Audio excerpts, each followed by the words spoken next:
Hello students, so here are the suggested solutions for exercise 9a. Topic is ratio and rate. Let's begin. So here's the first question I ask you to attempt. If P is to Q is equals to 3/4 is to 2 and P is to R is equals to 1/3 is to half, find P is to Q is to R. And then after that we answer the question Q is to R. So there are actually a couple of ways we can do it, but one of the most visually clear way that gives us a lot of clarity is to structure it a little bit like a table.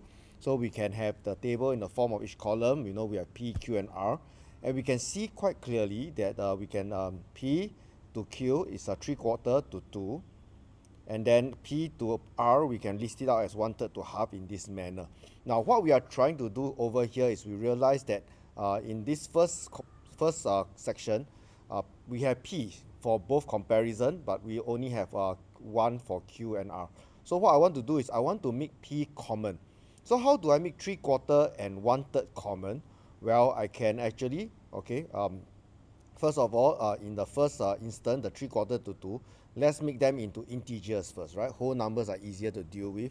So I'm going to multiply by 4. So this row, first row, when I multiply by 4, my ratio of P to Q becomes 3 is to 8. At this point of time, I've still no idea what R is. It's all right. I can leave it blank, right? And then for the second row, 1/3 is to half for P is to R. I also want to make them integers, easier to handle. So I can multiply by 6. So that gives us 2 is to 3 for P is to R. Again, this time around, I just ignore the Q for now. So now in this second section, I have them in just integers. So now I can look at the P is 3 and 2. I can find the LCM for 3 and 2, which is 6. So putting them together, okay, I get 6 is to 16 for P is to Q, and then 6 is to 9 for P is to R. So by merging them together successfully, we obtain P is to Q is to R, which is 6 is to 16 is to 9. So Q is to R is 16 to 9. Now, I am of course very aware that there are other methods that you can employ and other strategies you can employ to get a solution, as long as your solutions are mathematically logical. I'm okay with that, right? Okay. So the next question, 16. This time round we have x is to 3 is to 9 over 2 is equals to 15 over 4 is to 4.5 is to y. Find the values of x and of y. So again, what we can do is list them out. Okay. So first task that we're going to do is we do not want any kind of fraction. It's definitely much easier to handle integers. So I look at the denominators we have here, and denominators are 2, 4, and 2 over here.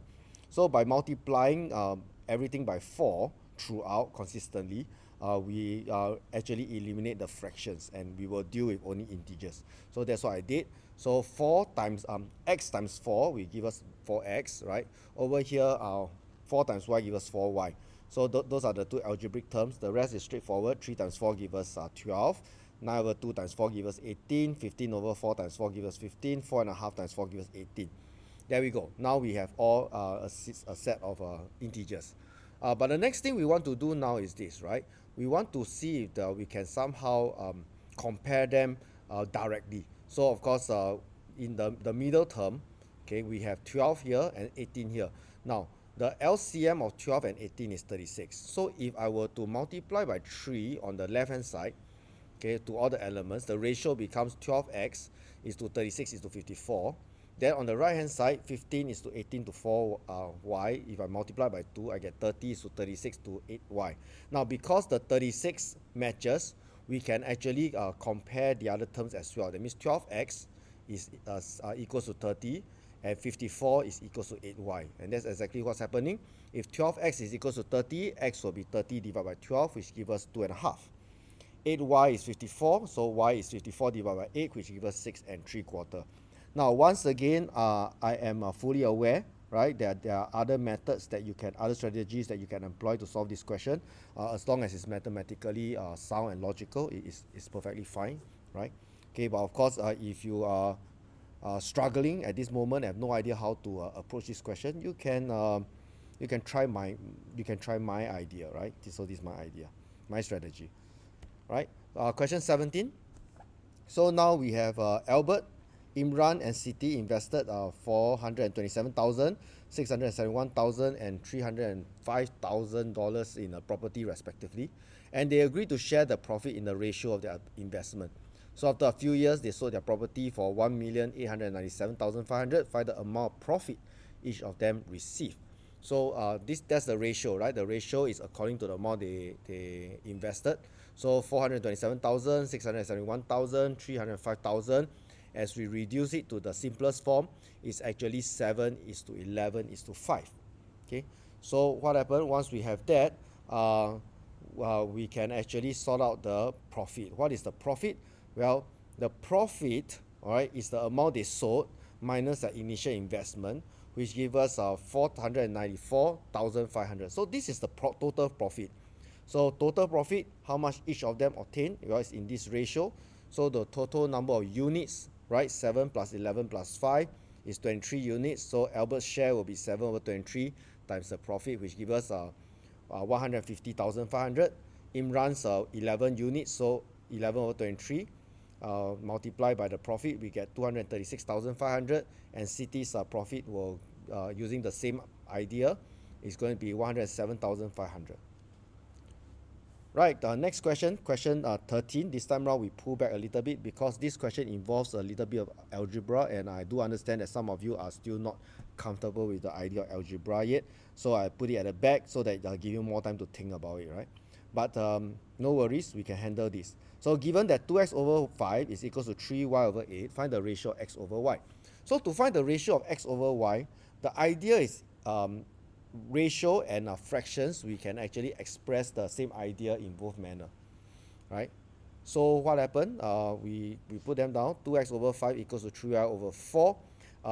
If I were to multiply, okay, multiply the LCM of the denominator, right? In this case, 5 and 8 LCM will be 40.